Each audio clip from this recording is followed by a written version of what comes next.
والصلاة والسلام على سيد الأنبياء والمرسلين. أما بعد فأعوذ بالله من الشيطان الرجيم. بسم الله الرحمن الرحيم. پڑھیا الصلاة والسلام عليك يا رسول الله. الصلاة والسلام عليك يا حبيب الله. الصلاة والسلام عليك يا نبي الله. وعلى آلك وأصحابك يا نور الله ويا خاتم النبيين. مولاي صل وسلم دائما أبدا على حبيبك خير خلق كلهم محمد سيد الكونين والثقلين للفريقين من عرب ومن عجم. فإن من جودك الدنيا وذرتها ومن علومك علم اللوح والقلم. يا رب بالمصطفى بلغ مقاصدنا واغفر لنا ما مضى يا واسع الكرم. ثم الرضا عن أبي بكر وعن عمر وعن علي وعن عثمان ذي الكرم. اللہ تبارک و تعالیٰ کی حمد اور نبی مکرم صلی اللہ تعالیٰ علیہ وسلم پر درود و سلام کے بعد اللہ تعالیٰ کا ہم پر بڑا فضل و احسان ہے کہ اس نے ہمیں مسلمان بنایا، اہل ایمان بنایا اور اپنے پیارے محبوب کی امت میں پیدا فرمایا. کرم بالائے کرم یہ کہ اپنے پیاروں کا ذکر کرنے والا بنایا. اور آج کی جو محفل پاک ہے اس کا انعقاد بھی اسی سلسلے کی ایک کڑی ہے کہ حضور تاجدار رسالت صلی اللہ تعالی علیہ وسلم کے ایک محبوب بلکہ محبوب اعظم سیدنا صدیق اکبر رضی اللہ تعالی عنہ کا آج یوم وصال 22 جمادی الاخری کو منایا جاتا ہے. حضور تاجدار رسالت صلی اللہ تعالی علیہ وسلم کو اللہ تبارک و تعالی نے دنیا میں بھیجا. بہت بڑا احسان ہے. آپ اس بات کو تھوڑا غور کریں کہ نبی پاک صلی اللہ تعالی علیہ وسلم کو اللہ تعالی نے تمام عالمین کے لیے رحمت بنا کر بھیجا ہے. آپ تمام عالمین کے لیے رحمت ہیں، لیکن ہماری خوش نصیبی یہ دیکھیے آپ کے کسی شاعر نے کیا خوب کہا، وہ تو ہر عالم کی رحمت ہے کسی عالم میں رہ جاتے. قرآن کریم کی آیت ملاحظہ کریں کہ رب کائنات ارشاد فرماتا ہے کہ محبوب ہم نے تمہیں عالمین کے لیے رحمت بنا کر بھیجا. صرف بات دنیا کی نہیں ہو رہی، عالمین کے لیے رحمت بنا کر بھیجا. وہ تو ہر عالم کی رحمت ہے، کسی عالم میں رہ جاتے. یہ ان کی مہربانی ہے کہ یہ عالم پسند آیا. یہ تو ان کی مہربانی ہے یہ عالم پسند آیا. اور ان کے قدم اس دنیا میں رکھے لگے تو آج حضرت انسان اپنا سر بلند کر کے فخر کے ساتھ جیتا ہے کہ ہم اس دنیا کے اندر رہ رہے ہیں، اس زمین کے اوپر رہ رہے ہیں کہ جس زمین کو مصطفیٰ کریم کے قدموں کو چوما ہے. اللہ تبارک و تعالیٰ کا یہ احسان حضور سید عالم صلی اللہ تعالی علیہ وسلم پر اللہ تبارک و تعالیٰ نے جو انبیاء اور رسولوں کے ذریعے سے ہدایت بھیجنے کا سلسلہ تھا اس کا اختتام فرمایا. اور اس کے بعد ہدایت کا سلسلہ نبی پاک صلی اللہ تعالی علیہ وسلم کے صحابہ کرام اولیاء کرام کے ذریعے سے جاری و ساری ہے. اور تا قیامت جاری و ساری رہے گا۔ آج کی محفل پاک نبی پاک صلی اللہ تعالی علیہ وسلم کے جانثار سیدنا صدیق اکبر رضی اللہ تعالی عنہ کی یاد میں ہے۔ مقام صدیق کیا ہے؟ مقام صدیق اکبر کیا ہے؟ بڑے مختصر انداز میں وہ بیان کر کے میں اپنے موضوع کی طرف آؤں گا۔ سید عالم صلی اللہ تعالی علیہ وسلم نے ارشاد فرمایا کہ خوشخبری اس شخص کے لیے کہ جس نے مجھے دیکھا یا جس نے مجھے دیکھنے والے کو دیکھا۔ تو خوشخبری ہوئی صحابہ کرام کے لیے اور خوشخبری ان لوگوں کے لیے کہ جنہوں نے صحابہ کرام کا دیدار کیا ہے۔ اب یہ تو ایک عام صحابی کی، یعنی جو بھی صحابی کے ہو جس نے لمحے بھر کے لیے نبی پاک صلی اللہ تعالی علیہ وسلم کو دیکھا، حالت ایمان کے اندر اس دنیا سے رخصت ہوا، اللہ تبارک و تعالی نے وہ مقام اور مرتبہ عطا فرمایا کہ قیامت کے دن، قیامت تک اب بڑے سے بڑا کوئی ولی اس شخص کے برابر نہیں ہو سکتا جس نے لمحے بھر کو بھی مصطفیٰ صلی اللہ تعالی علیہ وسلم کی زیارت کی ہے۔ وہ مقام صحابیت ہے۔ لیکن صحابہ کرام کے جو مراتب ہیں یہ مختلف ہیں۔ اچھا، اب ایک بات کو غور کریں کہ یہ جو فضیلت ملی یہ کس وجہ سے ملی؟ قرآن کریم کہتا ہے محمد الرسول اللہ والذین معہ اشداء علی الکفار رحماء بینہم۔ محمد اللہ کے رسول ہیں اور ان کے ساتھ والے اشداء علی الکفار، کافروں کے اوپر بڑے سخت ہیں، رحماء بینہم، لیکن آپس کے اندر بڑے رحیم ہیں۔ وہ اقبال نے کہا وہ حلقہ یاراں تو با ریشم کی طرح نرم، رزق میں حق و باطل ہو تو فولاد ہے مومن۔ دوستوں کی مجلس لگی ہوئی ہو، ساتھی بیٹھے ہوئے ہو تو اقبال کہتا ہے با ریشم کی طرح نرم، لیکن رزق میں حق و باطل ہو، حق و باطل کی جنگ ہو جائے تو وہی مومن جو حلقہ یاراں کے اندر ریشم کی طرح تھا، اقبال کہتا ہے فولاد ہے پھر مومن۔ یہ جو صفت قرآن کریم نے بیان فرمائی کس وجہ سے؟ کیوں؟ محمد الرسول اللہ والذین معہ، کیونکہ یہ حضور کے ساتھ والے ہیں۔ اچھا، اب جس کو لمحے بھر نبی پاک صلی اللہ تعالی علیہ وسلم کی صحبت ملی ہے، اس کا مقام و مرتبہ تو یہ ہے کہ قیامت تک کوئی بڑا سا بڑا ولی اس کے برابر نہیں ہو سکتا۔ اب صحابہ کرام کے مراتب ہیں۔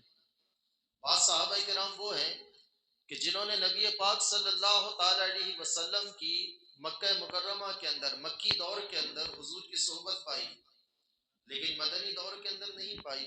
حضرت خدیجہ الکبریٰ رضی اللہ تعالی عنہا ام المومنین ہے، مکہ شریف کے اندر ہی آپ کا وصال ہو گیا۔ بعض حضرات وہ ہیں کہ جنہوں نے مدینہ منورہ والا دور حضور کا پایا لیکن مکہ مکرمہ والا نہیں پایا۔ حضرت خالد بن ولید ہیں، حضرت عبداللہ بن سلام ہیں، حضرت ابو ہریرہ ہیں۔ مدینہ منورہ جب نبی پاک صلی اللہ تعالی علیہ وسلم تشریف لے کر گئے تب ایمان قبول کیا۔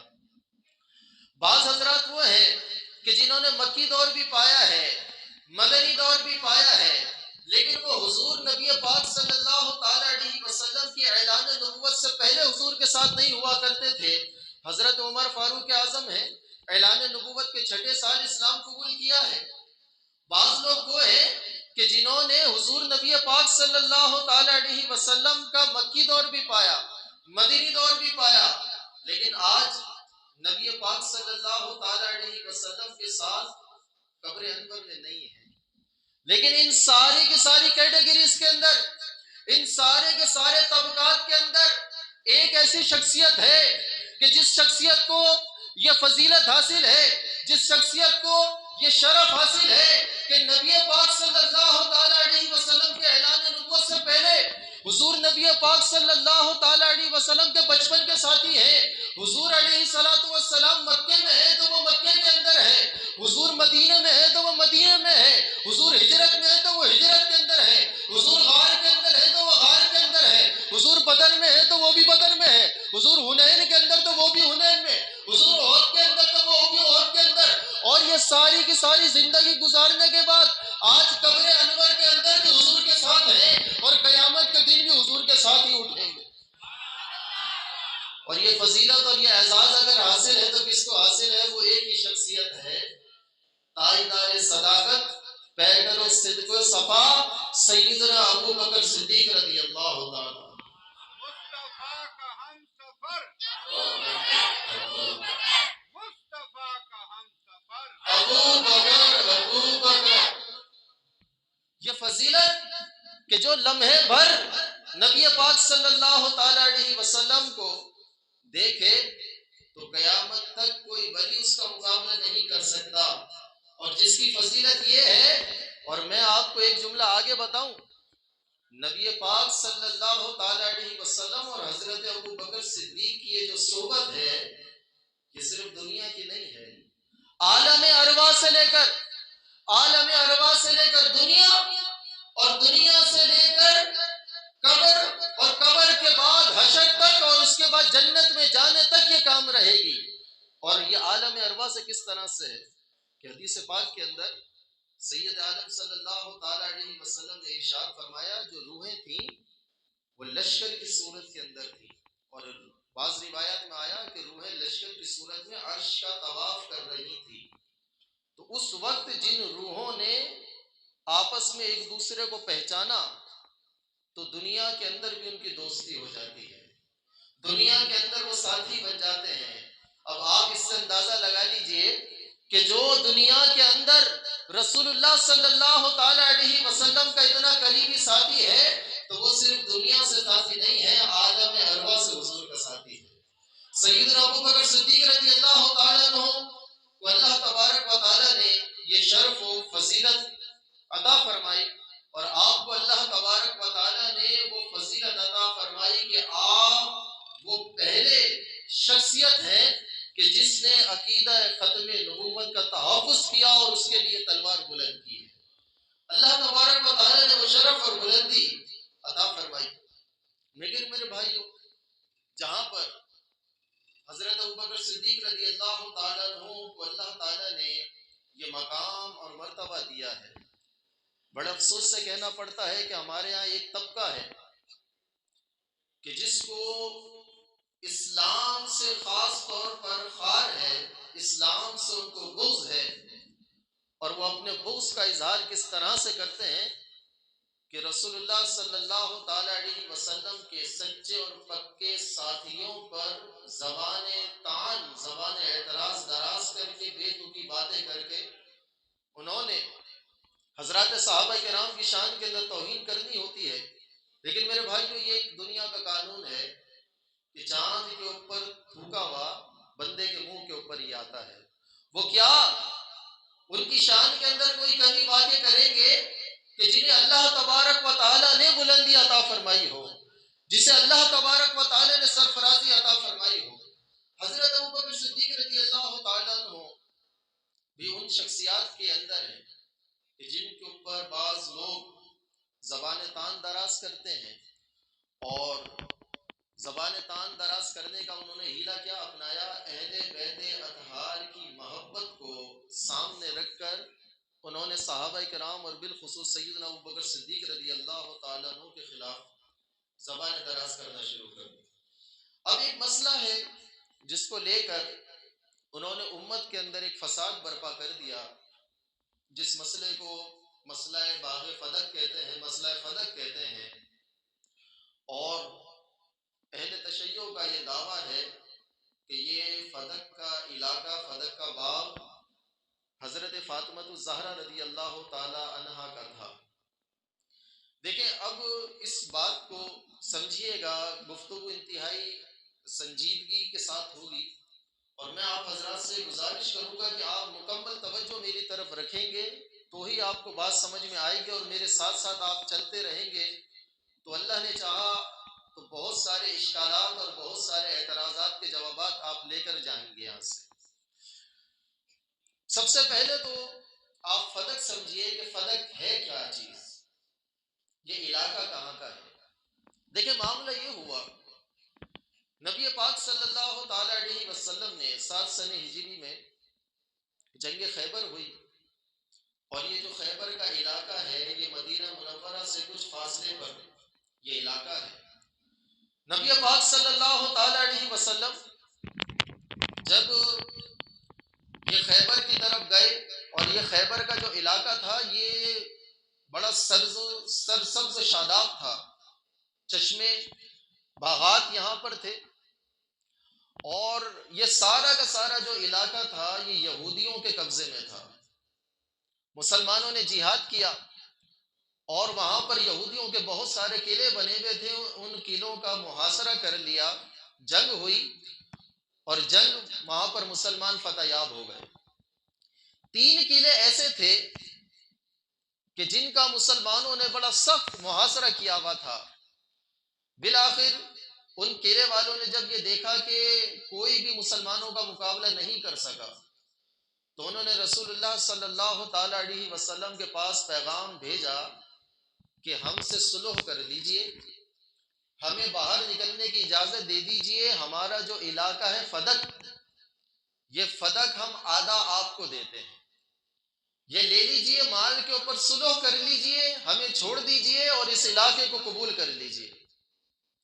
رسول اللہ صلی اللہ تعالی علیہ وسلم نے اس کے اوپر مصالحت کر لی، فدق کے بات کے اوپر صلح ہو گئی، اور یہودیوں کو وہاں رہنے کی اجازت مل گئی، لیکن وہ جو آدھا علاقہ تھا فدق کا، وہ سارا کا سارا نبی پاک صلی اللہ تعالی علیہ وسلم کے پاس آ گیا۔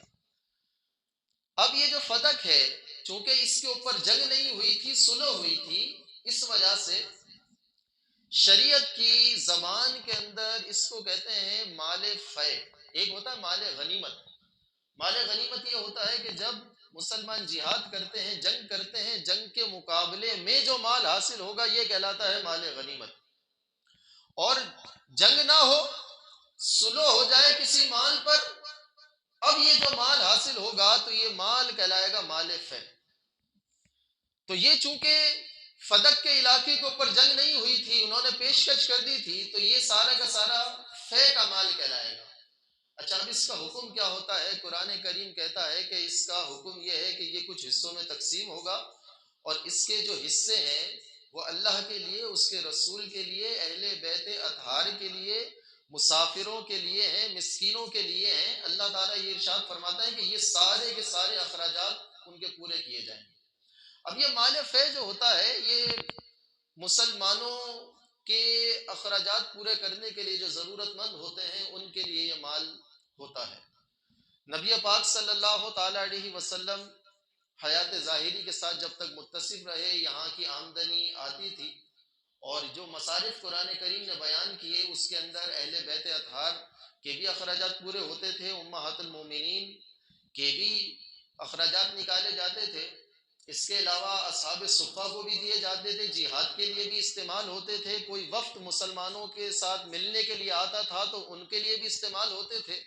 الغرض وقت کا مال تھا جو کئی جگہ پر استعمال ہوتا تھا۔ نبی پاک صلی اللہ تعالی علیہ وسلم کے بعد حضرت ابو بکر خلیفہ بنے، حضرت ابو بکر کے بعد حضرت عمر فاروق اعظم رضی اللہ تعالیٰ عنہ جب خلیفہ بنے، تو حضرت عمر نے جو فدق کا بقیہ آدھا علاقہ تھا اس علاقے کی قیمت ادا کر کے یہودیوں کو وہ سارا علاقہ لے لیا، اور اسی باغ فدق کے اندر اس کو فدق میں شامل کر کے مال فے ہی قرار دے دیا، اور یہودیوں کو وہاں سے جلا وطن کر دیا۔ اب بات دیکھیں، یہ بالکل سادہ سی ہے کہ وہ جو مال تھے اس کے اخراجات تھے۔ اب بخاری شریف کی حدیث پاک، سید عالم صلی اللہ تعالی علیہ وسلم کا جب وصال ہو گیا تو حضرت فاطمۃ الزہرا رضی اللہ تعالی عنہا نے بعض روایات کے اندر آیا کہ کسی کو قاصد بنا کر بھیجا، اور کچھ روایات میں آیا کہ سیدہ بنفس نفیس خود تشریف لے کر آئیں، اور حضرت ابو بکر صدیق رضی اللہ تعالی عنہ سے مطالبہ کیا کہ فدق جو نبی پاک صلی اللہ تعالی علیہ وسلم کے زیر تصرف تھا اس میں سے مجھے میراث کا حصہ چاہیے۔ اچھا، میں پہلے ایک بات بتاؤں، اہل تشیع نے اس باغ فدق کو لے کر امت میں بڑا انتشار پھیلایا، سیدنا صدیق اکبر رضی اللہ تعالی عنہ کی شخصیت کو بڑا داغدار کرنے کی کوشش کی ہے، لیکن خود اہل تشیع کو اس معاملے میں بڑے تضاد ملتا ہے، بڑے آپس کے اندر ضدیں ہیں۔ ان سے یہ پوچھا جائے کہ سیدہ فاطمہ الزہرا رضی اللہ تعالی عنہا نے جو فدق کا مطالبہ کیا تھا، کس حیثیت سے انہوں نے مطالبہ کیا؟ تو اہل تشیع کے یہاں پر دو گروپ ہو جاتے ہیں، دو رائے ان سامنے آتی ہیں۔ بعض کہتے ہیں کہ بطور میراث آپ نے مانگا تھا، بطور ترکہ مانگا تھا، کہ میں رسول اللہ صلی اللہ تعالی علیہ وسلم کی صاحب زادی ہوں، تو چونکہ رسول اللہ وصال فرما گئے تو ان کا جو مال تھا بطور میراث مجھے ملنا چاہیے۔ بعض کہتے ہیں کہ یہ تھا، اور بعض کہتے ہیں کہ نہیں، ایسا نہیں تھا، بلکہ فدق جو تھا یہ رسول اللہ صلی اللہ تعالی علیہ وسلم نے اپنی حیات میں ہی سیدہ کو گفٹ کر دیا تھا، ہبہ کر دیا تھا۔ اب دیکھیں یہ دو باتیں جو ہیں نا، یہ دونوں باتیں ہی آپس میں ٹکراتی ہیں، بڑی توجہ رکھیے گا۔ اگر سیدہ بطور میراث مطالبہ کر رہی تھی، اگر فدق کا مطالبہ بطور میراث تھا، تو اس کا مطلب ہے کہ گفٹ نہیں دیا تھا، کیونکہ میراث اس مال کی ہوتی ہے کہ جب میت کا انتقال ہو تو وہ میت کی ملکیت کے اندر ہو، اس کے بعد اس کے وارثوں میں تقسیم ہوتی ہے۔ تو اگر سیدہ اس کو بطور میراث مطالبہ کر رہی تھی تو پھر اس کا مطلب ہے کہ رسول اللہ صلی اللہ تعالی علیہ وسلم نے اپنی حیات ظاہری میں آپ کو گفٹ نہیں کیا تھا، ہبہ نہیں کیا تھا۔ اور اگر وہ بطور ہبہ اس کا مطالبہ کر رہی تھی تو اس کا مطلب ہے کہ وہ میراث نہیں ہو سکتی۔ تو مطلب کیا ہے؟ رسول اللہ نے تو زندگی میں دے دیا، تو ان کو دے دیا، تو اب میراث کا مطالبہ کرنا وہاں درست نہیں ہے۔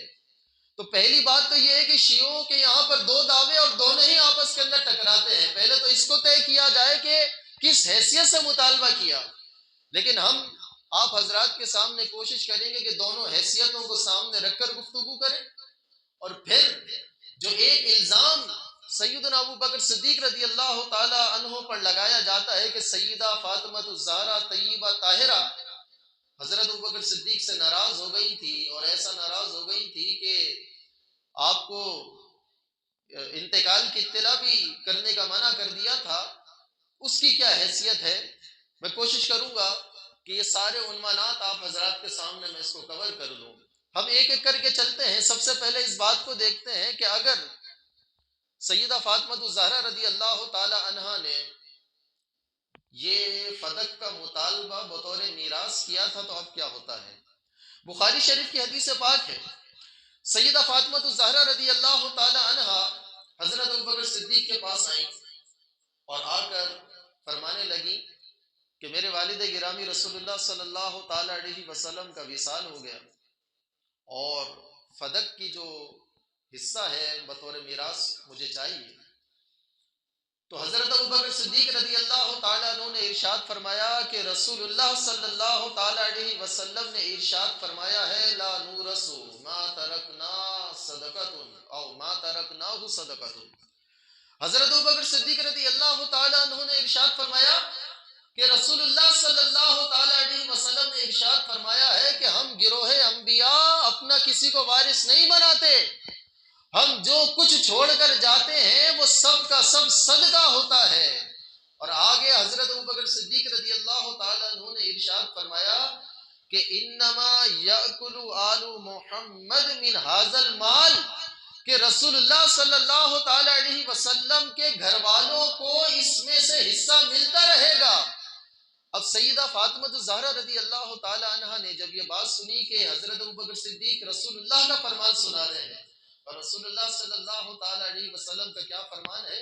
لا نورث، ہم گروہ انبیاء کسی کو اپنا وارث نہیں بناتے، ما ترکناہ صدقۃ، ہم جو چھوڑ کر جاتے ہیں وہ صدقہ ہوتا ہے۔ اور آگے حضرت ابوبکر صدیق رضی اللہ تعالیٰ عنہ نے کیا الفاظ ارشاد فرمائے؟ لا قرابت رسول اللہ صلی اللہ علیہ وسلم احب من قرابتی، رسول اللہ صلی اللہ تعالی علیہ وسلم کے رشتہ داروں سے رسول اللہ صلی اللہ تعالی علیہ وسلم کا جو رشتہ ہے مجھے اپنے رشتہ داروں سے زیادہ عزیز ہے۔ مجھے رسول اللہ صلی اللہ تعالی علیہ وسلم کے رشتہ داروں سے سلوک کرنا اپنے رشتہ داروں سے حسن سلوک کرنے سے زیادہ عزیز ہے۔ اب سیدہ فاطمہ الزہرا رضی اللہ تعالی عنہا نے یہ بات سنی کہ انہوں نے رسول اللہ کا فرمان سنایا ہے، اور حضرت فاطمہ الزہرا رضی اللہ تعالی عنہا واپس تشریف لے کر آ گئی، دوبارہ کبھی اس مسئلے میں گفتگو نہیں فرمائی یہاں تک کہ آپ کا وصال ہو گیا۔ اب بات ختم، اتنی سادی سی بات ہے، لیکن لوگوں نے اس رائی کا پہاڑ بنا دیا، ایک چھوٹی سی بات کو لے کر حضرت ابوبکر صدیق رضی اللہ تعالیٰ عنہ کے اوپر الزامات کی بوچھاڑ کر دی، اور ہر تھوڑے عرصے کے بعد اس کا بار بار تکرار کیا جاتا ہے کہ حضرت ابوبکر صدیق رضی اللہ تعالیٰ عنہ نے فاطمہ کا میراث کا جو حق تھا وہ غصب کر لیا، اس کے اوپر قبضہ کر لیا۔ اب آپ مجھے ایک بات بتائیے گا، حضرت ابوبکر صدیق رضی اللہ تعالی عنہ نے کیا کیا تھا؟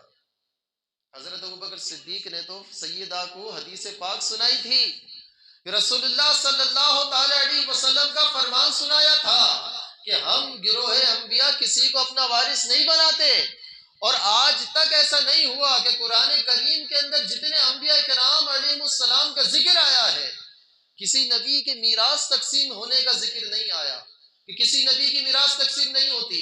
اہل تشیع کہتے ہیں کہ نہیں، نبی کی میراث بھی تقسیم ہوتی ہے، جبکہ ہم اہل سنت کا کہنا یہ ہے کہ انبیاء کی میراث تقسیم نہیں ہوتی۔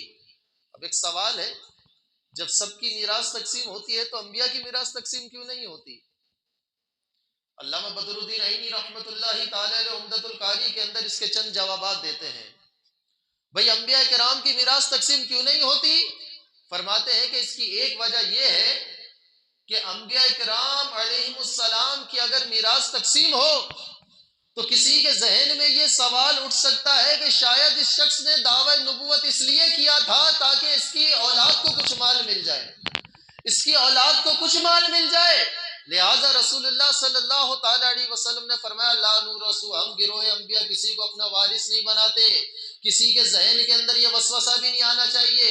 ایک اور جواب علامہ بدر الدین عینی نے بڑا کمال کا دیا، آپ نے ارشاد فرمایا کہ بات یہ ہوتی ہے کہ انبیاء کرام کی پوری امت ان کی اولاد کی منزلت کے اندر ہوتی ہے، پوری امت اولاد کی منزلت میں ہوتی ہے، لہذا وہ کسی خاص شخص کو اپنا وارث بنا کر نہیں جاتے بلکہ اپنے مال کو پوری امت کے حوالے کر کے چلے جاتے ہیں۔ اس وجہ سے فرمایا ما ترکناہ صدقۃ، جو ہم چھوڑ کر جاتے ہیں وہ پوری امت کے اوپر صدقہ ہوتا ہے۔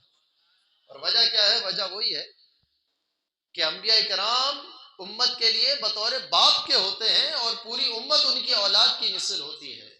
تو حضرات نبی پاک صلی اللہ تعالی علیہ وسلم نے ارشاد فرمایا ہے، حضور سید عالم صلی اللہ تعالی علیہ وسلم نے ارشاد فرمایا کہ لا نورث، ہم جو کچھ چھوڑ کر جاتے ہیں وہ صدقہ ہوتا ہے، ہم کسی کو اپنا وارث نہیں بناتے۔ ایک مرتبہ محبت کے ساتھ درود پاک پڑھیے گا۔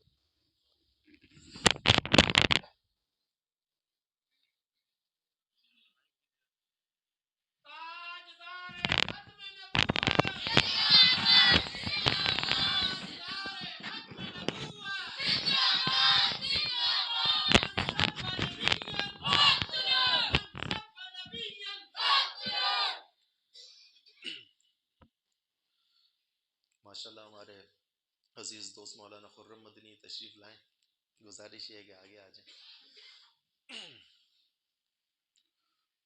حضور سید عالم صلی اللہ تعالی علیہ وسلم نے ارشاد فرمایا کہ ہم جو کچھ چھوڑ کر جاتے ہیں وہ صدقہ ہوتا ہے، اور علامہ بدر الدین عینی رحمۃ اللہ تعالی علیہ تحریر فرما رہے ہیں کہ چونکہ انبیاء کرام علیہ السلام کی پوری امت ان نبیوں کی بطور اولاد کے ہوتی ہے، تو وہ اپنے کسی خاص فرد کو وہ وارث بنا کر نہیں جاتے بلکہ پوری امت کو ہی وارث بنا دیتے ہیں، اور اس لیے حضور نے ارشاد فرمایا ما ترکناہ صدقۃ، کہ ہم جو کچھ چھوڑ کر جاتے ہیں وہ صدقہ ہوتا ہے۔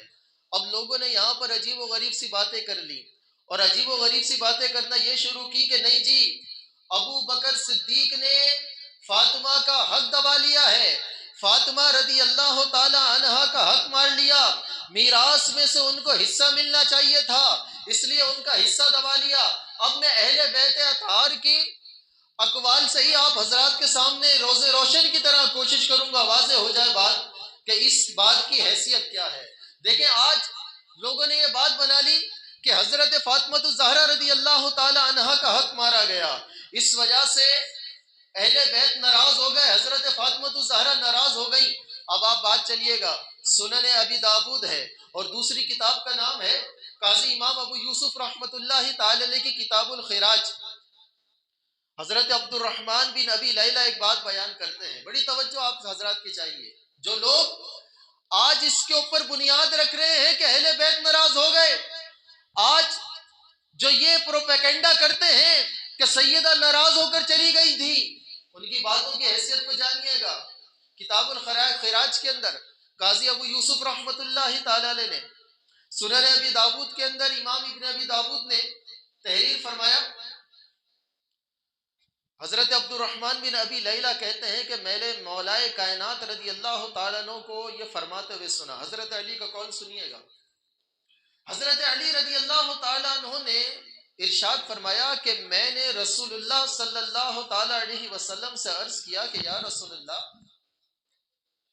یہ جو مال چونکہ اہل بیت کا حصہ ہوتا ہے، مال غنیمت میں بھی حصہ ہوتا ہے، مال فیہ میں بھی حصہ ہوتا ہے، تو وہ مال اہل بیت کو پیش کیا جاتا تھا۔ حضرت علی کہتے ہیں کہ میں نے رسول اللہ صلی اللہ تعالیٰ علیہ وسلم کی بارگاہ میں عرض کی کہ یا رسول اللہ، ہمارے پاس جو یہ مال آتا ہے، آپ اس مال کی نگرانی اور ذمہ داری میرے حوالے کر دیجئے۔ توجہ رکھیے گا، حضرت علی کہتے ہیں میں نے رسول اللہ صلی اللہ تعالیٰ علیہ وسلم کی بارگاہ میں عرض کیا کہ یا رسول اللہ، یہ جو بنی ہاشم کو مال ملتا ہے، اس مال کی ذمہ داری آپ مجھے دے دیجئے، مجھے نگران بنا دیجئے، تاکہ آپ کے بعد ہم سے کوئی جھگڑا نہیں کر سکے، ہم سے کوئی اس معاملے کے اندر بحث نہ کر سکے۔ حضرت علی کہتے ہیں کہ رسول اللہ صلی اللہ تعالیٰ علیہ وسلم نے مجھے اس کا والی بنا دیا۔ اب جو بھی مال آتا بنی ہاشم کے لیے تو میرے پاس آتا، اور میں اس کو تمام بنی ہاشم کے اندر حصے کر کے تقسیم کر دیا کرتا تھا۔ ارشاد فرماتے ہیں کہ رسول اللہ صلی اللہ تعالیٰ علیہ وسلم کے بعد مجھے ابو بکر صدیق نے بھی اس ذمہ داری کے اوپر برقرار رکھا۔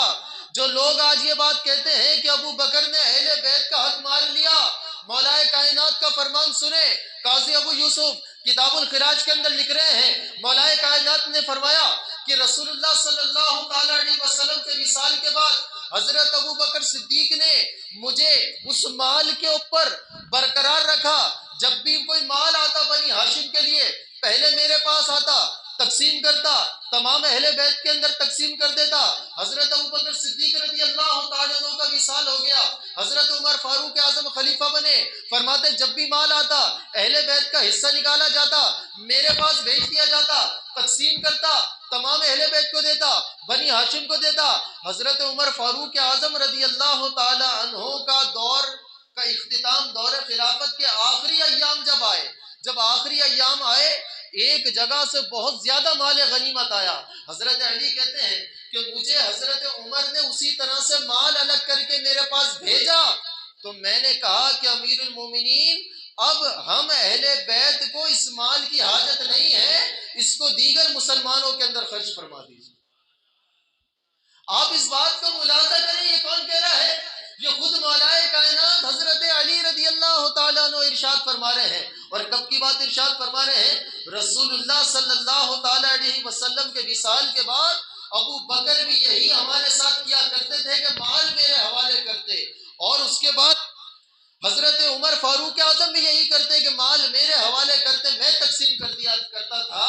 لیکن آخری دور میں ایسا ہوا کہ مال زیادہ آیا، تو میں نے حضرت عمر کو کہا کہ امیر المومنین، اب ہمیں اس مال کی حاجت نہیں ہے، دیگر مسلمانوں کو ضرورت ہے، ان کے اوپر تقسیم کر دیجیے۔ ان کی تو سوچ یہ کہ مال آ رہا ہے تو دیگر مسلمانوں کو ترجیح دے رہے ہیں۔ تو کسی نے کہا آؤ در زہرا پر پھیلائے ہوئے دامن، یہ نسل کریموں کی لجپال گھرانہ ہے، یہ نسل تو کریموں کی ہے، اور آپ نے ان کا کردار اس انداز سے پیش کیا کہ جناب تھوڑے سے حصہ زمین کے اوپر وہ ایسے ناراض ہو کر گئی کہ خلیفۃ المسلمین رسول اللہ صلی اللہ تعالیٰ علیہ وسلم کے اتنے قریبی ساتھی سے ناراض ہو گئے۔ تو ان ساری باتوں کا میرے بھائیوں پروپیگنڈے سے زیادہ کوئی حیثیت نہیں رکھتی، اور میں آپ حضرات کے سامنے کوشش یہ کر رہا ہوں کہ خاص طور پر اہل بیت اور خاص کر خود اہل تشیع کی کتابوں پیش کروں. ایک تو یہ والی بات ہو گئی، جو لوگ یہ کہہ رہے ہیں کہ نہیں جی مال غصب کر لیا تھا، بطور میراث مار لیا تھا. اب چلتے ہیں اہل بیت کی بارگاہ میں، اور اہل بیت کی بارگاہ میں چلتے ہیں. اپنی کتاب کا حوالہ نہیں، اہل تشیع کی مشہور زمانہ کتاب ہے نہج البلاغہ، اور نہج البلاغہ کی ایک شرح ہے ابن ابی الحدید کی. یہ اہل تشیع کا عالم ہے بہت بڑا. نہج البلاغہ کی اس نے شرح لکھی، اس کے اندر قول لکھا ہوا ہے کس کا؟ حضرت امام باقر رضی اللہ تعالی عنہ کا. حضرت امام باقر رضی اللہ تعالی عنہ سے ایک شخص ہے کثیر النوا، ان کا ساتھی ہے. یہ اہل تشیع کی کتاب کا حوالہ میں آپ حضرات کے سامنے ابن ابی الحدید کی شرح ہے نہج البلاغہ کی وہ پیش کر رہا ہوں. وہ کثیر النوا کہتا ہے کہ میں نے حضرت امام باقر رضی اللہ تعالیٰ عنہ سے سوال کیا کہ کیا ابو بکر و عمر نے آپ پر ظلم کیا تھا مال کے معاملے میں؟ توجہ رکھیے گا جی. کیا ابو بکر و عمر نے آپ حضرات پر ظلم کیا تھا؟ وہ ابن ابی الحدید لکھتا ہے کہ حضرت امام باقر رضی اللہ تعالیٰ عنہ کہنے لگے کہ قسم اس ذات کی کہ جس نے قرآن اپنے رسول پر اتار کر اس رسول کو تمام عالمین کے لیے نذیر بنایا، ڈرانے والا بنایا، ابو بکر و عمر نے ہم پر رائی کے دانے کے برابر بھی ظلم نہیں کیا. رائی کے دانے کے برابر بھی ظلم نہیں کیا. اب یہ کثیر النوا آگے کیا کہتا ہے، بڑی توجہ سے بات سنیے گا. اچھا ہماری کتابوں میں بھی یہ بات لکھی ہوئی ہے، لیکن یہ بات اتنی لکھی ہوئی ہے. اب اگلے جملے خاص طور پر ابن ابی الحدید نے نقل کیے. وہ کثیر النوا نے کہا اے باقر مجھے یہ فرمائیے کہ کیا میں ابو بکر و عمر سے دوستی رکھوں، کیا میں ان سے محبت کروں؟ تو حضرت امام باقر کہنے لگے کہ تجھے خرابی ہو تو دنیا و آخرت میں ان کو دوست رکھ، اور بالفرض ان کی دوستی کی وجہ سے تجھے کوئی مصیبت پہنچے تو میرے گلے پر ہے، میری ذمہ داری. یہ ہماری اپنی کتاب نہیں ہے، ابن ابی الحدید کی شرح ہے نہج البلاغہ کی، اس کے اندر یہ ساری کی ساری بات لکھی ہوئی. یہ اپنی کتابیں جا کر پڑھ لیں تو ان کو پتہ چل جائے گا کہ ان کے اس پروپیگنڈے کی حیثیت کیا ہے. آج امت کو فساد کے اندر مبتلا کر دیا. آج صحابہ کرام کی شان کے اندر توہین کے اوپر زبانیں تان تراز کر دی گئی ہے. ان ساری کی ساری باتوں کو اپنی کتابیں جا کر پڑھ لیں تو ان کے اندر کیا کیا لکھا ہوا ہے ذرا دیکھ لیں. حضرت امام زید شہید رضی اللہ تعالیٰ عنہ کا قول یہی ابن ابی الحدید کی شرح ہے. اس سے کسی نے ان سے حضرت امام زید امام زین العابدین رضی اللہ تعالیٰ عنہ کے صاحب زادے ہیں، امام حسین کے پوتے ہیں، حضرت امام اعظم رحمت اللہ تعالی علیہ کہ آپ ایک اعتبار سے استادوں کے اندر آپ کا شمار ہوتا ہے. حضرت امام زید شہید رحمت اللہ تعالی علیہ سے کسی نے پوچھا کہ یہ جو فدق کا معاملہ ہوا تھا کیا آپ لوگوں کے ساتھ یہ صحیح ہوا تھا؟ کیا یہ معاملہ صحیح ہوا تھا؟ آپ اس کے بارے میں کیا کہتے ہیں؟ یہ صحیح ہوا تھا؟ حضرت زید فرمانے لگے بالکل صحیح ہوا تھا. اگر میں بھی ابو بکر کی جگہ ہوتا تو وہی کرتا جو ابو بکر نے کیا، میں بھی وہی کام کرتا جو ابو بکر نے کیا تھا. ہم کہتے ہیں ہماری نہ مانو، ہماری بات نہ سنو، ہماری کتابیں نہ پڑھو، کم سے کم اپنی کتابیں تو پڑھو. جن لوگوں کا نام لے لے کر آج تم محبت کے دعوے کر رہے ہو ان کے اقوال پڑھ لو. حضرت امام زید کہتے ہیں کہ اگر میں بھی ابو بکر کی جگہ ہوتا تو میں بھی وہی کرتا کہ جو ابو بکر نے کیا تھا. مولا کائنات رضی اللہ تعالیٰ عنہ سے سوال ہوا جب آپ خلیفہ بنا دیے گئے، اور نہج البلاغہ کی ایک اور شرح ہے ابن میسم کی، اس کے اندر یہ والی روایت لکھی ہوئی ہے کہ حضرت علی رضی اللہ تعالیٰ عنہ سے جب آپ حضرت علی خلیفہ بنے تو جب آپ خلیفہ بن گئے تو آپ سے پھر کسی نے فضق کے معاملے میں کلام کیا تو حضرت علی کیا فرماتے ہیں، یہ بھی نہج البلاغہ کی شرح ابن میسم کی، اس کے اندر لکھی ہوئی بات کہ حضرت علی شیر خدا کرم اللہ تعالی وجہ الکریم سے جب کسی نے کہا کہ بھئی فضق کے معاملے میں آپ کے ساتھ جو ہوا اگر چلو صحیح ابو بکر و عمر نے ظلم کیا تھا تو آپ نے اس کو کیوں نہ پھیرا، تو حضرت علی رضی اللہ تعالیٰ عنہ کہنے لگے کہ واللہ انی استحیی من اللہ، مجھے اللہ تبارک و تعالی سے اس بارے میں حیا آتی ہے کہ انا ارد شیئا ما منع منہ ابو بکر و عمر، کہ مجھے اس بات سے اللہ تعالیٰ کی حیا آتی ہے، اللہ تبارک و تعالیٰ سے حیا آتی ہے کہ میں اس معاملے کو تبدیل کر دوں جس سے ابو بکر و عمر نے ہمیں روکا تھا، جس سے ابو بکر و عمر نے ہمیں روکا تھا، اس معاملے کو تبدیل کر دوں۔ اب سوال ایک ان سے یہ ہوتا ہے کہ ٹھیک ہے، تھوڑی دیر کے لیے مان لیتے ہیں کہ حضرت ابو بکر صدیق رضی اللہ تعالی عنہ نے حضرت فاطمہ پہ ظلم کیا تھا، تمہارے لیے تھوڑی سی بات مان لیتے ہیں، تھوڑی دیر کے لیے مان لیجئے ابو بکر نے بھی ظلم کیا، حضرت عمر نے بھی ظلم کیا، حضرت عثمان نے بھی ظلم کیا، لیکن کم سے کم حضرت علی کو تو حق دلوانا چاہیے تھا نا۔ کم سے کم ایسا ہوتا حضرت علی رضی اللہ تعالیٰ جو جب خلیفہ بنے تو ان کو تو کم سے کم یہ حق دلوانا چاہیے تھا، وہ تو کم سے کم واپس کر دیتے۔ اگر ابو بکر نے ظلم کیا، اگر عمر نے ظلم کیا، اگر عثمان نے ظلم کیا تو مولا کائنات بھی انصاف کر دیتے، لیکن تاریخ گواہ ہے کہ حضرت علی رضی اللہ تعالیٰ عنہ نے بھی اس فدق کے معاملے میں کچھ بھی نہیں کیا، اس کو اسی طرح سے برقرار رکھا جیسے وہ حضرت ابو بکر و عمر کے دور سے چلتے آ رہا تھا۔ میرے بھائیو، یہ سوال آج تک اہل تشیع لوگوں کے سامنے پھنسا ہوا ہے جس کا وہ کوئی صحیح جواب نہیں دے سکتے۔ اب ایک چھوٹی سی بات میں آپ حضرات کے سامنے پیش کروں کہ ہم تھوڑی دیر کے لیے مانتے ہیں کہ اچھا جی آپ کی بات مانیں اور ہم یہ والی بات مان لیں کہ ابو بکر و عمر نے حضرت فاطمہ الزہرا رضی اللہ تعالی عنہا پر ظلم کیا اور ان کو جو میراث ملنی تھی وہ میراث ان کو نہیں دی۔ اب تھوڑی دیر کے لیے مان لیں، چلو میراث کی بات مانیں۔ اب میں آپ سے پوچھتا ہوں، میراث کے اندر جس طرح سے بیٹی کا حق ہوتا ہے کہ بیوی کا حق ہوتا ہے یا نہیں ہوتا؟ بتائیے گا مجھے۔ ظاہر سی بات ہے، جب بیٹی کا حق ہوتا ہے تو بیوی کا بھی تو حق ہوتا ہے، زوجہ کا بھی تو حق ہوتا ہے۔ حضرت ابوبکر صدیق رضی اللہ تعالیٰ عنہ نے تمہارے قول کے مطابق اگر سیدہ فاطمہ الزہرا رضی اللہ تعالیٰ عنہا پر ظلم کیا تھا تو اس بات پر بھی تو غور کرو کہ ان کی صاحبزادی حضرت ابوبکر صدیق کی صاحبزادی حضرت عائشہ صدیقہ رضی اللہ تعالیٰ عنہا کی زوجیت کے اندر تھی۔ اگر حضرت ابوبکر صدیق نے فاطمہ کی میراث کا حصہ نہیں دیا، کم سے کم اپنی صاحبزادی کا میراث کا حصہ تو دے دیتے، لیکن تاریخ گواہ ہے کہ جس طرح سے حضرت ابوبکر صدیق رضی اللہ تعالیٰ عنہ نے ارشاد فرمایا تھا کہ حضور نے ارشاد فرمایا کہ ہم گروہ انبیاء کسی کو اپنا وارث نہیں بناتے، حضرت فاطمہ کو جس طرح سے میراث میں سے کچھ نہیں دیا گیا ویسے ہی حضرت عائشہ کو بھی بطور میراث کچھ بھی نہیں ملا۔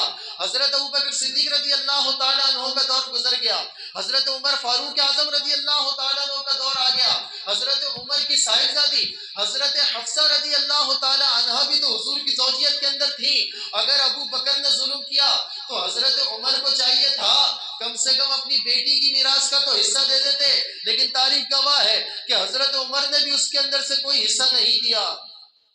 تو بات پتہ چلی کہ یہ میراث کا کوئی حصہ تھا ہی نہیں، جس طرح سے انہوں نے حضرت فاطمہ کو یہ بات ارشاد فرمائی کہ گروہ انبیاء کی میراث تقسیم نہیں ہوتی، بالکل اسی طرح سے انہوں نے اپنی بیٹیوں کے ساتھ بھی یہ سلوک کیا تھا۔ تو اگر تمہاری یہ بات مان لی جائے کہ انہوں نے حضرت فاطمہ پر ظلم کیا تو یہ ظلم تو پھر ان کی بیٹیوں کے اوپر بھی ہوا، یہ ظلم تو پھر ان کی بیٹیوں پر بھی ہوا، تو اب اعتراض کس بات کا؟ لیکن میرے بھائیو، یہ اس طرح کی باتیں اور اس طرح کے سوالات ہیں جو آج تک اہل تشیع کے گلے کے اندر پھنسے ہوئے ہیں، جو اہل تشیع کی گردن میں پھنسے ہوئے ہیں، جس کا آج تک وہ کوئی شافی اور کافی جواب نہیں دے سکے۔ یہ ساری کی ساری گفتگو میں آپ حضرات کے سامنے کر رہا تھا کہ اگر یہ والی بات مان لی جائے کہ سیدہ نے جو فدق کا مطالبہ کیا تھا یہ بطور میراث کیا تھا، اب اس کا دوسرا پہلو ہے جو اہل تشیع کا دعویٰ ہے کہ نہیں جی، فدق تو رسول اللہ صلی اللہ تعالیٰ علیہ وسلم نے اپنی حیات ظاہری کے اندر ہی سیدہ کے حوالے کر دیا تھا۔ اب تھوڑا سا اس پر کلام کرتے ہیں، اور وہ استدلال کہاں سے کرتے ہیں؟ استدلال کر رہے ہیں قرآن کریم کی آیت سے۔ قرآن کریم کی آیت یہی آیت، یعنی اسی طرح کی آیت سورہ بنی اسرائیل کے اندر بھی ہے، سورہ روم کے اندر بھی ہے، اور سورہ بنی اسرائیل کے اندر آیت ہے کہ اللہ تبارک و تعالیٰ ارشاد فرماتا ہے وَآتِي ذَا الْقُرْبَى حَقَّهُ، کہ محبوب اپنے قریبی رشتہ داروں کو ان کا حق عطا فرما۔ اب اہل تشیع کی کتابوں کے اندر لکھا ہوا ہے کہ جب یہ آیت کریمہ نازل ہوئی تو رسول اللہ صلی اللہ تعالی علیہ وسلم نے حضرت فاطمہ کو بلایا فَآتَاهَا الْفَدَقَ، اور فدق ان کے حوالے کر دیا۔ اب اہل تشیع اپنی کتابیں دکھاتے ہیں کہ دیکھو یہ آیت کریمہ نازل ہوئی تھی تو رسول اللہ صلی اللہ تعالی علیہ وسلم نے سیدہ کو بلایا تھا اور سیدہ کو بلا کر فدق ان کے حوالے کر دیا۔ یہ بات بڑے زور و شور سے کہہ رہے ہیں لیکن جھوٹ کے پیر نہیں ہوتے۔ آپ اس بات کو غور کیجئے گا، بڑی توجہ چاہیے آپ کی۔ کہہ رہے سورہ بنی اسرائیل کی آیت ہے کہ اللہ تعالیٰ فرما رہا ہے کہ اپنے قریبی رشتہ داروں کو ان کا حق دے دو، وَآتِي ذَا الْقُرْبَى حَقَّهُ، اپنے قریبی رشتہ داروں کو حق دے دو۔ تو حضور نبی پاک صلی اللہ تعالی علیہ وسلم نے حضرت فاطمہ کو فدق عطا فرمایا۔ اچھا ہم تو کہتے ہیں جو کہتے ہیں، اہل تشیع کا ایک بہت بڑا مفتی، ایک بہت بڑا مفسر شیخ طباطبائی اپنی تفسیر کے اندر لکھتا ہے کہ یہ سورہ بنی اسرائیل کی آیت بھی مکی ہے، سورہ بنی اسرائیل بھی مکی ہے، اور یہ جو آیت ہے یہ آیت بھی مکی ہے، مکے میں نازل ہوئی، آیت مکے میں نازل ہوئی ہے۔ فدق رسول اللہ صلی اللہ تعالی علیہ وسلم کے ہجرت کرنے کے بھی 7 سال کے بعد 7 سنہ ہجری کے اندر آیا۔ 7 سنہ ہجری کے اندر آنے والی چیز کو مکے والی آیت کے ساتھ جا کر جوڑ دیا، اور اس کے بعد یہ دعویٰ کر رہے ہیں کہ دیکھو دی تفسیر کے اندر یہ بات لکھی ہوئی ہے۔ تو یہ کچھ عقل میں آنے والی بات ہے کہ رسول اللہ صلی اللہ تعالی علیہ وسلم پر آیت نازل ہو مکے کے اندر، اور فدق آیا آپ پر 7 سال ہجرت کرنے کے بھی 7 سال کے بعد، اور اس کے بعد وہ کہہ رہے ہیں کہ نہیں جی رسول اللہ صلی اللہ تعالی علیہ وسلم نے آپ کو فدق عطا فرما دیا۔ اچھا رسول اللہ صلی اللہ تعالی علیہ وسلم اپنی اولاد کو مال اتنا مال دیں، یہ حضور علیہ الصلوۃ والسلام کے مزاج سے یہ بات میچ ہی نہیں کرتی، یہ بات ملتی نہیں ہے۔ اہل تشیع کی کتاب ہے فصل الخطاب کے حوالے سے ملا باقر مجلسی نے جلاء العیون کے اندر ایک واقعہ تحریر کیا۔ اس واقعے کو مد نظر رکھ کر آپ اندازہ لگائیے گا کہ کیا رسول اللہ صلی اللہ تعالی علیہ وسلم اپنی اولاد کو اس طرح سے مال دینا ان کے مزاج کے اندر ہے؟ اہل تشیع کی کتاب کے اندر واقعہ لکھا ہوا ہے، جلاء العیون کے اندر ملا باقر مجلسی نے نقل کیا۔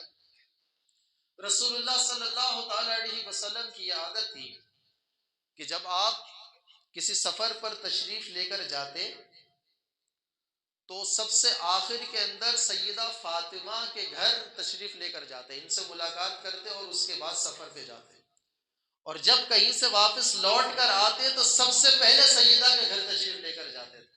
محبت تھی، اور محبت کہتی کہ جاتے تھے تو سب سے آخر میں سیدہ سے مل کر واپس آتے ہیں تو سب سے پہلے سیدہ کے گھر پر جاتے ہیں، ملاقات کرتے ہیں، اس کے بعد در دولت کو تشریف لے کر جاتے ہیں۔ یہ لوگ لکھتے ہیں واقعہ کہ رسول اللہ صلی اللہ تعالی علیہ وسلم ایک دفعہ ایک سفر پر تشریف لے کر گئے، پیچھے سے حضرت علی رضی اللہ تعالیٰ عنہ کے پاس کچھ مال آیا، مال زیادہ مقدار میں تھا۔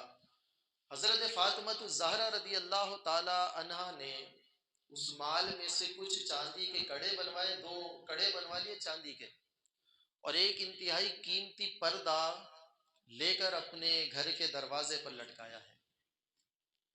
رسول اللہ صلی اللہ تعالی علیہ وسلم سفر سے واپس آئے اور سیدہ کے گھر تشریف لے کر گئے۔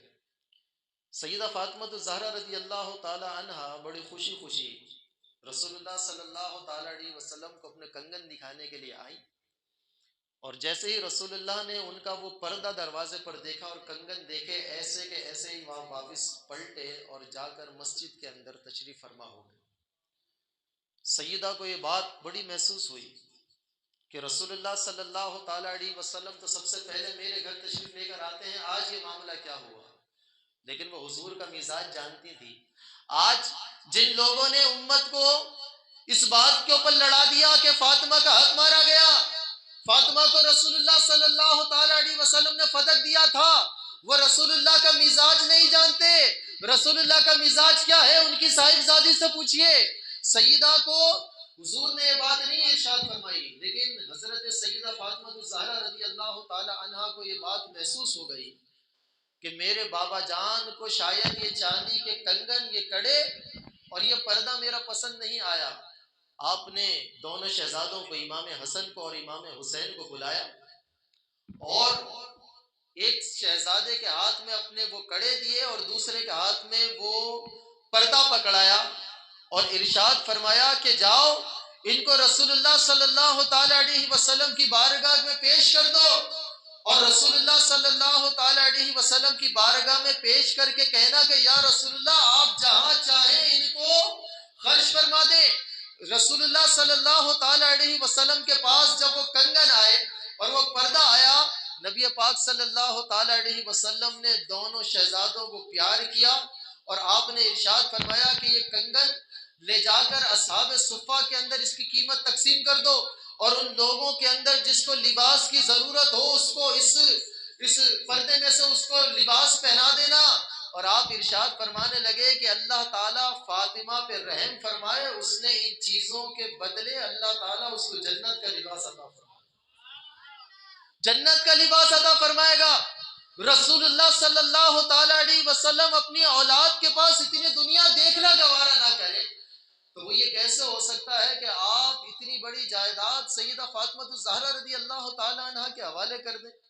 اور پھر ایک بات کہہ کر میں اس ٹاپک کو پورا کروں کہ دیکھیں سیدہ فاطمہ الزہرا رضی اللہ تعالی عنہ کے پاس اگر یہ فدق تھا تو اس کی جو آمدنی تھی وہ ہزاروں دینار کے اندر اس کی آمدنی تھی۔ اچھا اب فدق آ گیا، سیدہ کو مل گیا، ٹھیک ہے تھوڑی دیر کے لیے تمہاری بات مانتے ہیں، اور اس کے بعد غزوہ تبوک پیش آیا، اور غزوہ تبوک جب پیش آیا جس کے لیے مشہور واقعہ سیدنا صدیق اکبر رضی اللہ تعالیٰ عنہ کا ہے کہ آپ اپنے گھر کا سارا مال لے کر آ گئے، حضرت عمر فاروق اعظم اپنے گھر کا آدھا مال لے کر آ گئے۔ تو اقبال نے کہا تھا پروانے کو چراغ تو بلبل کو پھول بس، صدیق کے لیے ہے خدا کا رسول بس۔ جس دور کے اندر وہ واقعہ پیش آیا، حضرت ابوبکر صدیق اپنے گھر کا پورا مال لے کر آ گئے ہیں، حضرت عمر فاروق اعظم نے اپنا نصف مال پیش کر دیا ہے، حضرت عثمان غنی نے اپنی سخاوت کے دریا بہا دیے ہیں۔ اگر وہ سارا مال فدق کا فاطمہ رضی اللہ تعالی عنہ کی ملکیت میں آیا تھا تو تاریخ اس بات سے خاموش ہے کہ فاطمہ رضی اللہ تعالی عنہ نے کیا سخاوت، یہ تو ان کی شان کریمی سے بعید ہے، کوئی سوچ بھی نہیں سکتا کہ سیدہ کے پاس اتنا مال ہو اور وہ سخاوت کے اندر پیچھے رہ جائیں۔ تو میرے بھائیوں دراصل یہ اہل بیت کے نادان دوست ہیں، یہ دوستی کرنے کے چکر میں ان کی دشمنی کر رہے ہیں، ان کی شان گھٹا رہے ہیں، ورنہ تو ایک سیدھا سادہ سوال پیدا ہو جائے گا کہ سیدہ کے پاس جب اتنا مال آ گیا تھا تو اس کے بعد انہوں نے پھر غزوہ تبوک کے اندر پیش کیوں نہیں کی؟ تاریخ خاموش ہے، اور اہل تشیع کی کتابوں کے اندر حضرت ابو بکر و عمر و عثمان کی سخاوتوں کے چرچے لکھے ہوئے ہیں، لیکن سیدہ کی سخاوت کا کوئی واقعہ ان کی کتابوں کے اندر نہیں لکھا۔ اب بندے کے ذہن میں سوال آتا ہے کہ جب اتنا مال حضرت فاطمہ الزہرا رضی اللہ تعالی عنہ کے پاس تھا تو خرچ کیوں نہیں فرمایا؟ حالانکہ بات پھر وہی ہے، آؤ در زہرا پر پھیلائے ہوئے دامن، یہ نسل کریموں کی، یہ تو کریموں کی نسل ہے، لجپال گھرانہ ہے، ان سے یہ بات تصور ہی نہیں ہے۔ اور اس کے اوپر لوگوں کو بڑے جذباتی کیا گیا کہ رسول اللہ صلی اللہ تعالی علیہ وسلم کے ساتھی سے حضور کی صاحبزادی ایسی ناراض ہوئیں کہ جب آپ کا وصال ہو گیا تو حضرت علی رضی اللہ تعالیٰ عنہ نے حضرت ابوبکر صدیق کو اطلاع بھی نہیں دی۔ ٹائم چونکہ اختتام کی طرف آ رہا ہے، میں چند باتیں کر کے آپ کو بس آپ سے اجازت چاہوں گا، اس کے بعد ہمارے علامہ مقبول حسین صاحب ماشاءاللہ بیان فرمائیں گے۔ دو تین باتیں بس موٹی موٹی اپنے ذہن کے اندر رکھیے گا۔ اہل تشیع کا دعویٰ ہے کہ حضرت فاطمہ الزہرا رضی اللہ تعالی عنہا ناراض ہو کر آ گئی، اور ایسی ناراض ہو کر آ گئی کہ انہوں نے یہ کہا حضرت علی کو کہ میرا وصال ہو جائے تو ابو بکر کو اطلاع بھی نہیں دینا، لہٰذا ان کے انتقال کی اطلاع ابو بکر رضی اللہ تعالیٰ عنہ کو نہیں دی گئی، بلکہ حضرت ابو بکر و عمر نے تو سیدہ کا جنازہ بھی نہیں پڑھا۔ لوگوں کو جذباتی کیا جا رہا ہے، اہل بیت اطہار کی محبت سے ناجائز فائدے اٹھائے جا رہے ہیں، حالانکہ خود ان کی اپنی معتبر کتابوں کے اندر یہ باتیں لکھی ہوئی ہیں۔ کیا لکھی ہوئی ہیں کہ جب سیدہ فاطمہ الزہرا رضی اللہ تعالی عنہا بیمار ہوئیں تو ان کی عیادت کرنے میں جو لوگ پیش تھے، ان کے اندر ایک خاتون حضرت اسماء بنت امیس حضرت ابوبکر صدیق رضی اللہ تعالیٰ عنہ کی زوجہ بھی موجود تھی۔ اب یہ بات بندے کے تصور میں آ سکتی ہے کہ حضرت فاطمہ الزہرا خود حضرت ابوبکر صدیق سے ناراض ہو اور ان کی زوجہ سے خدمت لیں، ان کی زوجہ کو اپنی خدمت میں رہیں، بلکہ اسی پر بس نہیں ہوتا، بلکہ جب حضرت فاطمہ الزہرا رضی اللہ تعالی عنہا وصال فرما گئیں تو 3 لوگوں نے ان کو غسل دیا ہے۔ ان کی اپنی کتابوں میں لکھا ہوا 3 لوگوں نے غسل دیا۔ کن 3 لوگوں نے؟ ایک حضرت علی ہیں ان کے اندر، ایک رسول اللہ صلی اللہ تعالی علیہ وسلم کے غلام ابو رافع کی زوجہ حضرت سلمہ ہیں، اور تیسری یہی حضرت اسماء بنت امیس حضرت ابو بکر صدیق رضی اللہ تعالی عنہ کی زوجہ ہے۔ اب ایک چھوٹی سی بات ہے کہ اگر حضرت فاطمہ الزہرا ابو بکر صدیق رضی اللہ تعالی عنہ سے اتنی ناراض تھیں تو ان کی زوجہ سے یہ خدمات لینے کی کیا بات تھی؟ اور اس کے بعد ہماری کتابوں کے اندر سنن بیہقی کے اندر بھی روایت موجود ہے۔ روایت یہ موجود ہے کہ جب حضرت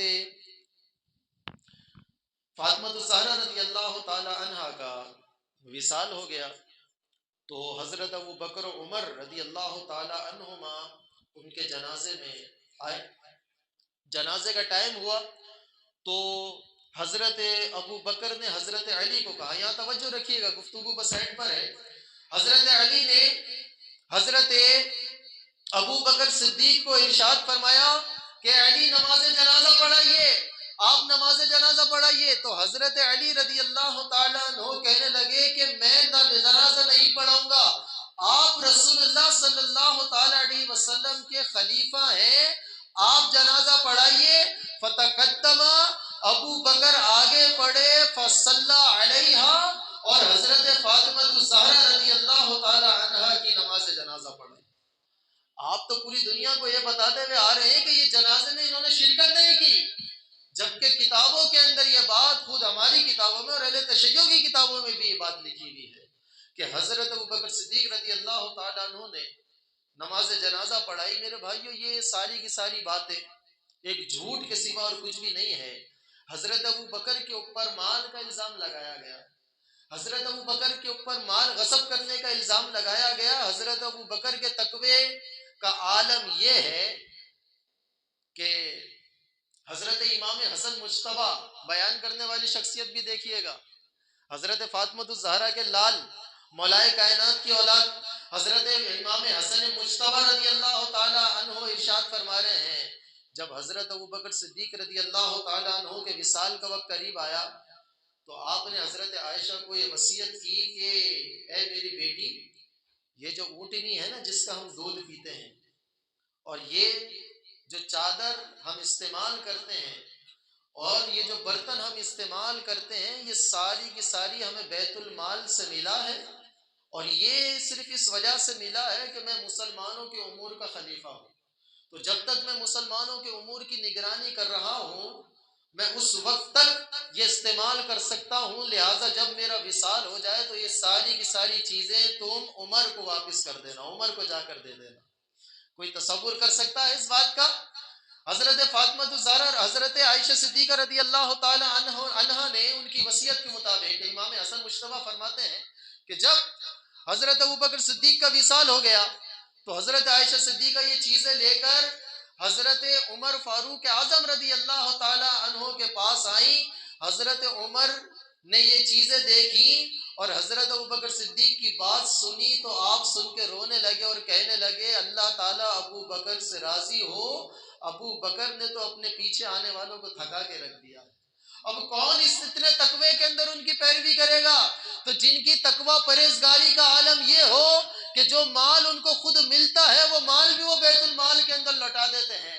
یہ کیسے ہو سکتا ہے کہ وہ رسول اللہ صلی اللہ تعالی علیہ وسلم کے گھر والوں کے ساتھ کوئی ناروا سلوک کریں، کوئی غلط سلوک کریں، جبکہ وہی حضرت ابوبکر صدیق رضی اللہ تعالی عنہ یہ ارشاد فرماتے ہیں کہ انی لقرابت رسول اللہ صلی اللہ تعالی علیہ وسلم احب من قرابتی، رسول اللہ صلی اللہ تعالی علیہ وسلم کے رشتہ داروں سے حسن سلوک کرنا مجھے اپنے رشتہ داروں کے حسن سلوک کرنے سے زیادہ عظیم ہے۔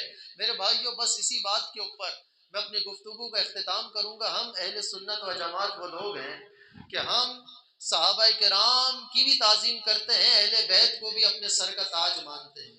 ہم وہ لوگ ہیں کہ ہمارا عقیدہ یہ ہے کہ جس کو حدیث پاک کے اندر بیان فرمایا گیا، حضور نے ارشاد فرمایا کہ میری اولاد کی مثال کشتی نوح کی طرح سے ہے کہ جو اس کے اندر بیٹھا سوار ہو گیا وہ نجات پا جائے گا، اور جو اس کے اندر سوار نہیں ہوا وہ ہلاک ہو جائے گا۔ حضور نے اہل بیت اطہار کو کشتی نوح فرمایا، اور دوسرے مقام کے اوپر حضور نے ارشاد فرمایا میرے صحابہ ستاروں کی مانند ہیں، جس کی پیروی کرو گے ہدایت پا جاؤ گے۔ اب لوگ کشتی میں بیٹھتے ہیں، ستاروں کو دیکھتے ہیں، اور ان کو دریا کے اندر راستہ مل جاتا ہے۔ کسی کے پاس کشتی ہو، ستارے نہ ہو، ستاروں کا علم نہ ہو، منزل مقصود تک نہیں پہنچے گا۔ کسی کے پاس ستاروں کا علم ہو لیکن کشتی نہ ہو، دریا کو عبور نہیں کر سکتا۔ ہم اہل سنت و جماعت وہ لوگ ہیں کہ جو ستاروں کو بھی مانتے ہیں، صحابہ کے بھی ساتھ ہیں، اہل بیت نبوت کی کشتی کے اندر بھی بیٹھے ہوئے ہیں۔ تو میرے امام نے کہا اہل سنت کا ہے بیڑا پار اصحاب حضور، اہل سنت کا ہے بیڑا پار اصحاب حضور نجم ہے۔ اہل سنت کی کشتی پار لگ جائے گی کیونکہ حضور کے صحابہ نجم ہیں، حضور کے اصحاب نجم ہیں، اور ناؤ ہے طرت رسول اللہ کی، حضور کی اولاد کشتی کے مانند ہے۔ اہل سنت کا ہے بیڑا پار اصحاب حضور نجم ہے، اور ناؤ ہے طرت رسول اللہ کی۔ اللہ تبارک و تعالی سے دعا کرتے ہیں کہ اللہ تبارک و تعالی انہی سچے اور پکے اور صاف ستھرے عقیدوں پر ہمیں گامزن رکھے، انہی صحیح عقائد پہ زندہ رہنے اور انہی صحیح عقائد پر ہمیں عافیت کے ساتھ موت عطا فرمائے۔ آمین بجاہ النبی الامین صلی اللہ تعالی علیہ وسلم۔